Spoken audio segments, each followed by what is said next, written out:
यहाँ पे आकर के ये मेरे लाइफ का एक बहुत बड़ा टर्निंग पॉइंट है, जहाँ से कि आज मैं आपसे कुछ सीखने के लिए भी आया हूँ। सर चालू कर दीजिए।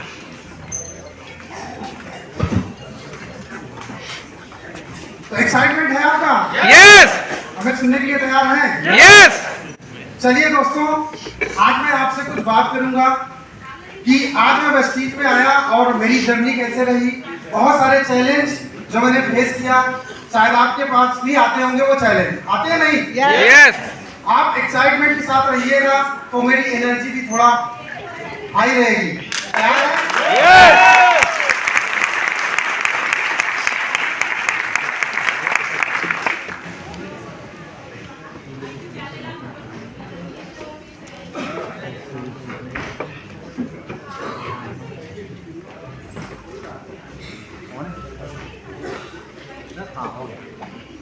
तो दोस्तों नमस्कार।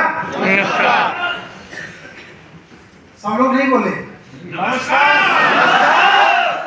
एक साथ बोलिएगा। हमें लगता है कुछ लोग नमस्कार के बदले में कुछ और बोलते हैं।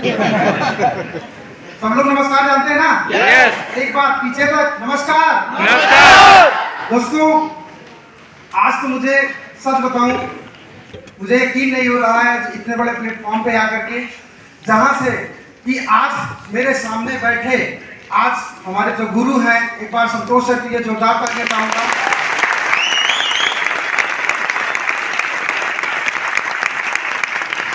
आज उन्होंने ये मौका दिया मुझे और उन्होंने मेरे पे भरोसा किया, जिससे कि मैं आज यहाँ पे खड़ा हूँ आपके सामने। क्योंकि हम जहाँ रहते हैं वहाँ पे जो हमारे चित्त पर चित्त के लोग हैं वो भरोसा नहीं दिलाते, लेकिन आज इन्होंने भरोसा दिलाया और आज यहाँ पे मैं यहाँ पे आया। आज का दिन मेरे जीवन का सबसे खास दिन है, क्योंकि अचीवमेंट तो मेरे पास बहुत सारी है, घर है, गाड़ी है, सारी अचीवमेंट है, लेकिन आज यहाँ पे बैठे हमारे सभी गुरुओं का आशीर्वाद है कि आज मैं यहाँ पे इतने बड़े स्टेज पे आकर आपके सामने प्रेजेंट कर पा रहा हूँ।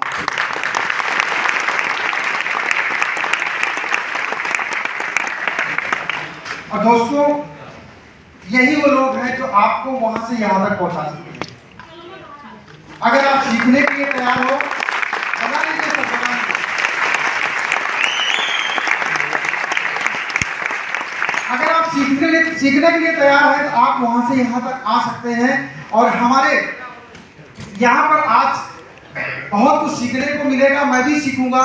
और यही लोग हैं आज हमारे मेंटोर, जिनका आज आपके बीच में मेरे जैसे बहुत सारे दीपक निकल के आ सकते हैं।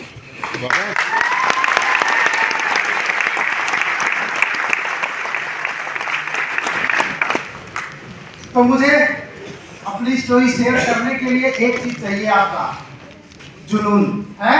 यस। यस। पक्का? यस। तो दोस्तों, हम आज यहाँ पे आज जैसा मेरा दिन आया वैसे आपका भी बहुत जल्द आए। और ये बस अगले 2 घंटे आपको अपनी सीट से हिलना नहीं है। हिलेंगे? नो। हिलना नहीं है। और आज आप यहाँ से अगर हिलेंगे नहीं तो कुछ ना कुछ जरूर लेके जाएंगे। जहाँ से आज मेरे जीवन में परिवर्तन हुआ, वैसे आपके जीवन में भी बहुत बड़ा बदलाव आ सकता है। तो तैयार है? यस।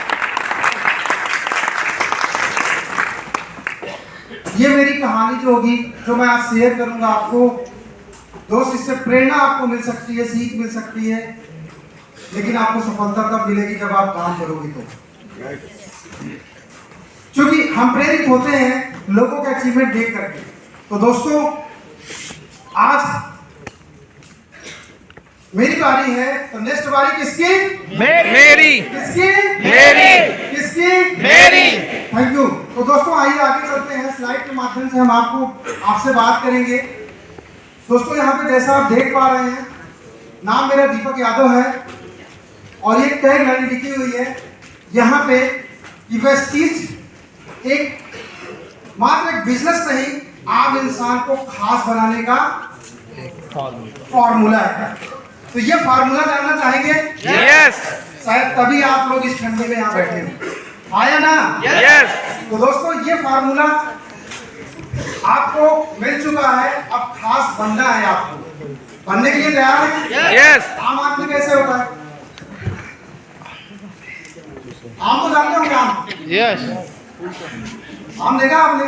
यस आम आदमी की वही कंडीशन होती है। तो हमें खास बनना है, क्योंकि अभी तक बहुत सारी दिक्कतों परेशानियों से गुजर रहे हैं कि नहीं गुजर रहे हैं? Yes. तो हमें आगे बढ़ना है, तो हमें खास बनना है। ये आपको फार्मूला आज वेस्टीज के माध्यम से मिला है, तभी तो आज आप यहाँ पे प्रेजेंट हो। आगे मैं बात करूंगा वेस्टीज के पहले मेरी जर्नी, यानी कि अगर मैं बात करूं दोस्तों, मेरा नाम दीपक यादव है और कुंडा प्रतापगढ़, आप लोग जानते हैं प्रतापगढ़ का नाम सुना है आप लोगों ने? नीलावाद कुछ लोग से हैं क्या प्रतापगढ़ से? Yes, sir. प्रतापगढ़ से हाथ खड़ा करेंगे। चलिए एक बार जोरदार तालियां इनके लिए। हमारे गांव, हमारे प्रतापगढ़ जिले की एक कहावत है, शायद आप लोगों ने सुना होगा। वहां पे कहते हैं 100 पढ़ा ना एक प्रताप गढ़ा, और तनिको पढ़ा तो दहियों से बड़ा। बात समझ गए? लेकिन वहां पे जो थोड़ी सी भी शिक्षा है, वो अपने आप को बहुत ज्यादा मानते हैं और किसी की सुनते नहीं है, वो अपने आप को सब कुछ समझते हैं। तो दोस्तों ऐसे जिले से हैं। दोस्तों यहाँ पे अगर मैं बात करूं तो ये मेरे मम्मी पापा हैं,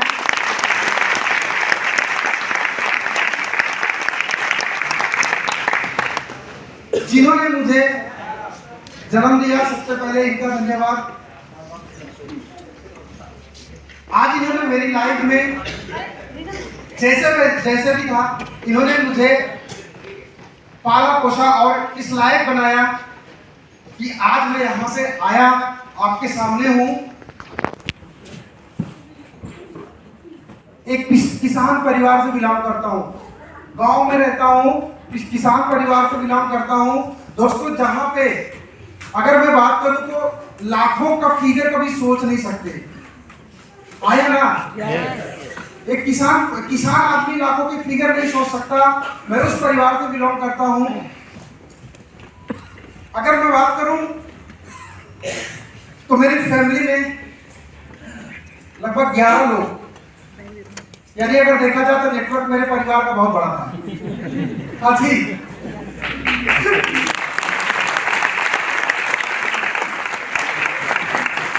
और ये हमारे बाप दादा का नेटवर्क था जहां से थोड़ा गरीबी आ जाती थी। लोग कहते हैं ना कि नेटवर्क बना दे, है ना, कहते ना, तो नेटवर्क से तो हम आए यहाँ पे, है कि नहीं? तो नेटवर्क के बिना तो कुछ होता ही नहीं भाई, और नेटवर्क से लोग घबराते हैं। तो ये मेरे परिवार का नेटवर्क था। और पिताजी किसान थे, किसानी करते थे, और किसानी करते करके मेहनत करके मुझे पढ़ाया। और मेरी स्कूली शिक्षा जो हुई वो गांव में हुई, गांव में हुई, सरकारी स्कूल में पैदल जाता था। मेरे से 3 बहनें मेरे बड़ी थी, मेरा 5-7 परिवार, हम 5 बहन और 2 भाई थे। तो मेरे से 3 बहन बड़ी थी जो मुझे लेके स्कूल जाती थी। तो मैं स्कूल जाता था तो मतलब अब क्या बताऊं, जाने का मन तो करता नहीं, है ना। मैं क्या करता था, मेरी बहन पीछे से धक्का देती थी, मैं धीरे से आगे बढ़ता था। तो एक नहर पड़ती थी रास्ते में, और वो धक्का थोड़ा सा देती थी, मैं जानबूझ के उसमें गिर जाता था। अब गिर जाता था तो मेरी बहन और 2 थप्पड़ मार के बोलती थी अब तू वापस आकर। और मैं तो यही चाहता ही था कि स्कूल न जाना पड़े, है ना। मैंने वहां पे पढ़ी पेड़ के नीचे, है ना। और मैं जाता था तो मैं बहुत शांत स्वभाव का था, मैं अकेले बैठता था, किसी के साथ में नहीं बैठता था। वो टाट पट्टी मिलती थी ना, मैं दूर बैठता था, किसी से कोई लेना देना नहीं, मैं अकेले बैठता था। फिर यार वहां पे मैंने स्कूली शिक्षा ली। फिर लाड प्यार ज्यादा था, क्योंकि 3 बहनों के बाद मैं आया था। है ना, नेटवर्क में। तो घर वाले ज्यादा कुछ कहते भी नहीं थे। तो मेरे पिताजी मेरे घर से 20 किलोमीटर दूर है, कुंडा पड़ता है, वहां पे मेरे पिताजी के दोस्त थे। वो वहां रहते थे, तो उन्होंने बोला कि मेरा भी लड़का है, उनका लड़का साथ में पढ़ाते थे, तो बोले कि ये मेरा लड़का, इसको भी आप यहीं पे रखो। तो बोले ठीक है। तो वहां पे ले जाके मुझे कर दिया, और कोई नहीं था, वो मेरे पिताजी के दोस्त थे, उनका एक लड़का था, ना मेरे मम्मी ना पापा, मैं उनके साथ रहता था। अब सोच लो, फर्स्ट क्लास से मैं यहाँ से गया। तो अब प्राइमरी की पढ़ाई कैसी होती है आपको पता है, मैं वहां गया तो स्कूल में, तो मुझे फिर से एडमिशन शुरू से लेना पड़ा। वहां पे मैं 3 साल पढ़ा, फर्स्ट सेकेंड थर्ड। जब मैंने 3 साल पढ़ी, वहां पे कुछ प्रॉब्लम आई। वो हमारे पिताजी के दोस्त जो थे, वो उनको कुछ दिक्कत हुई जहाँ पे नौकरी करते थे, तो उन्हें वहां से हटना पड़ा। तो उनसे पहले हम लोगों को हटा दिए, बोले बच्चे इनको कोई दिक्कत हो जाएगी। तो वहां पे मैं 3rd क्लास तक पढ़ा। उसके बाद मेरी 3rd के बाद सीधा 5th का एग्जाम दिलाया गया। कितनी क्लास छोड़ के? 2 क्लास छोड़ के मुझे 5th का एग्जाम मिला के मुझे फिर गांव में वापस ले आके 6th में मेरा एडमिशन करा दिया। और दोस्त, मैं 1 साल पढ़ा, फिर मेरा स्कूल, दूसरे स्कूल में मैंने एडमिशन करा लिया, वहां भी 6th क्लास में पढ़ा। कितने लोग तो 1 क्लास 2 बार पढ़े? हाँ जी, मैंने 2 बार 6th क्लास में पढ़ा। फिर वहां पे मैंने हाई स्कूल करी, और हाई स्कूल भी मैंने 2 बार पढ़ी। हाँ जी, पढ़े ना आप लोग भी? कितनी बार? मुझे ज्यादा एक्सपीरियंस है, हर क्लास में 2 बार पढ़ने का। मैंने दो बार पढ़ी हाई स्कूल। लेकिन हाई स्कूल करने के बाद मैं थोड़ा सीरियस हुआ पढ़ाई को लेकर के। जब मैं इंटर में गया, तो मैं सीरियस हुआ पढ़ाई को लेकर के, अब जीवन में करना क्या है। आता है ना, शुरुआत में क्या होता है, हम हाई स्कूल कर लेते हैं तो लगता तीर मार लिया, है ना, और थोड़ा ग्रेजुएशन इंटर करते हैं तो चलो ठीक है, हो गया। लेकिन अगर ग्रेजुएशन कर लेते हैं, ग्रेजुएशन करने के बाद असली औकात तब पता लगती है, आया ना। ग्रेजुएशन डिग्री होती है, फिर आपको पता लगता है कि मेरी वैल्यू क्या है मार्केट में। मैंने 11th किया। 11th कहां से किया? फिर उसी जगह से आके, जहां से मैं 3rd से गया था, फिर उसी टाउन में आके रहने लगा। वहां पे मैंने इंटर किया, 11th और 12th किया। फिर उसके बाद मैंने वहीं से ग्रेजुएशन किया। जब ग्रेजुएशन हो गया मेरा, तो मैंने सोचा कि अब क्या करूंगा, क्योंकि लाइफ में कुछ ना कुछ तो करना है ना। क्योंकि घर की स्थिति भी इतनी मजबूत नहीं थी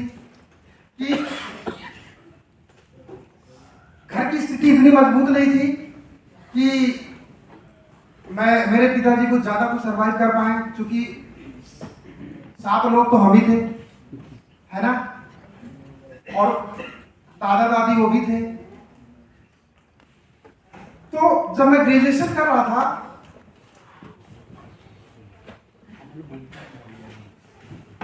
ये मैंने लिखा स्कूलिंग, ग्रेजुएशन किया। ग्रेजुएशन करने के बाद मुझे लगा कि मैं क्या कर सकता हूं। मुझे सबसे अच्छा समझ में आया टीचर की जॉब, है ना। मैंने टीचर की जॉब के लिए फिर मैंने तैयारी करना शुरू किया। यहाँ पे देख रहे हैं, मैंने पोस्ट ग्रेजुएशन, फिर मैंने बीएड किया। बीएड करने के बाद फिर जॉब नहीं मिली, बहुत ट्राई करते रहे, बहुत सारी जगह कंपटीशन भी दिया। और उसी बीच मेरा एक छोटा भाई जो है, उसका सिलेक्शन हो गया गवर्नमेंट जॉब में। तो अब आप सोच सकते हैं कि अगर छोटे भाई की जॉब लग जाए तो बड़ा भाई घर में कैसे रहेगा, यानी उसकी क्या सम्मान होगा। आप सोच सकते हैं, परिवार होगा तो आप समझ सकते होंगे, है ना। यहाँ पे अगर मैं बात करूं, बीएड करने के बाद मेरी मैरिज भी हो गई। क्योंकि घर में ज्यादा लोग थे तो पिताजी सोचते जल्दी निपटा दो, है ना, शादी वादी करके फुर्सत हो जाए, यही तो सोचते हैं ना माँ बाप। जब मैंने बीएड किया, बीएड कर रहे थे, उसी दौरान मेरी जब मैरिज हो गई तो एक जिम्मेदारी और बढ़ गई। ये देखिए,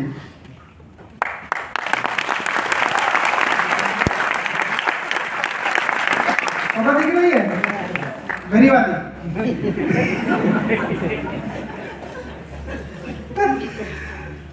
रजनीकांत है, देखो पीछे है कि नहीं, शर्ट दिख रही है बस। ये शादी जब मैरिज हुई तब की ये मेरी पिक है, बड़े मुश्किल से मैंने ढूंढ के निकाली इसको। ठीक है जी। मैरिज जब मेरी हुई तो बहुत सारी जिम्मेदारियां बढ़ गई, तब तक जॉब नहीं मिली थी, और मेरे छोटे भाई जो थे वो जॉब में आ गए थे, और पैसे की बड़ी प्रॉब्लम होती थी, क्योंकि घर से मांगो, पिताजी तो देने लायक थे नहीं, तो खेती बाड़ी करके किसी तरह हम लोगों को पाल रहे थे। तो ये एक कमाने वाले हो गए मेरे भाई छोटे वाले। जब इनसे कभी बात करो ना पैसे की तो बोलते थे रुक जा, तनख्वाह आ ही जाता है, और तनख्वाह फिर कब आए के चली जाती थी पता नहीं लगता। तो बहुत सारी जिम्मेदारियां बढ़ने लगी।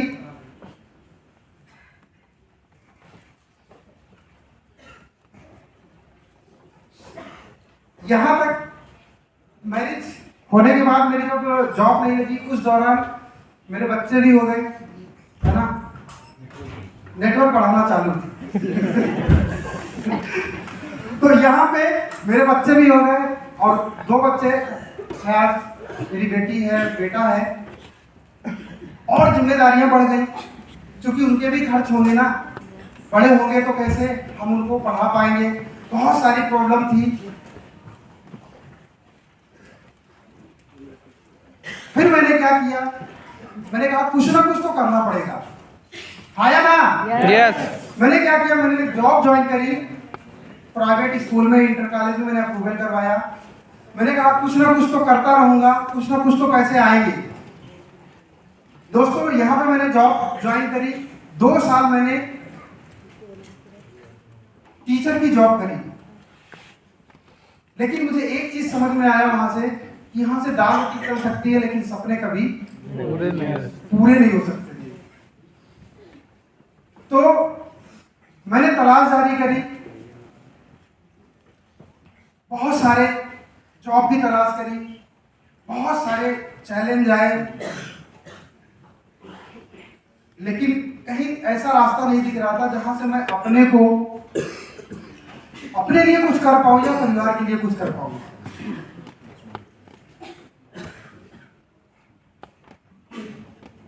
और ऐसी जगह रहता था गांव में जहां पे मुझे कोई उम्मीद भी नहीं देता था कि करो मेहनत, कुछ ना कुछ होगा।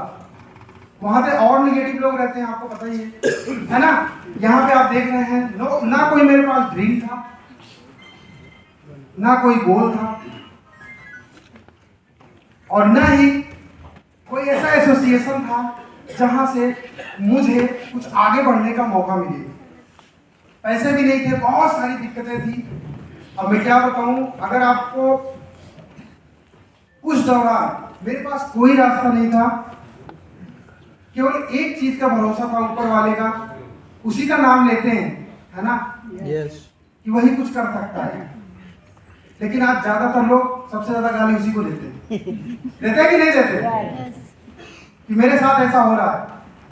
मैं उसके ऊपर भरोसा रखता था कि मुझे अब एक ही सहारा है कि वो मेरे जीवन में कुछ कर सकता है। तो मैं लेकिन प्रयासरत हमेशा रहता था कि मैं कुछ ना कुछ तलाश करता रहता था कि जीवन में कुछ करना है तो मुझे तलाश करना पड़ेगा। यहाँ पे बहुत सारी दिक्कतें थी। ये देखिए मेरी 5 बहनें इसमें दिख रही हैं और मेरी एक वाइफ है ना। मेरे घर का नेटवर्क देख लो आप। हाँ जी, बहुत सारी दिक्कतें थी, बहुत सारी परेशानियां थी, सब जगह दिमाग लगा के थक चुका था। हम अपना दिमाग हर जगह लगाते हैं ना, कहीं भी जाते हैं अपने दिमाग, अपने एजुकेशन कैपेसिटी के अनुसार हर जगह जाके मैं अपने को देख चुका था, कहीं कुछ हो नहीं रहा था। अब मैं इतनी दिक्कत में था कि मेरे को कुछ समझ में नहीं आ रहा था मैं क्या करूं क्या। फिर मैं गर्मी की छुट्टी जब होती है ना स्कूल में, उस समय हुई तो मैं क्या किया, मैं दिल्ली आ गया। मैं गया और कहीं था, फिर वापसी में मैं दिल्ली आ गया। मेरे घर वालों को नहीं पता था कि ये गए कहाँ हैं और कहाँ हैं। तो यहां जब मैं दिल्ली आया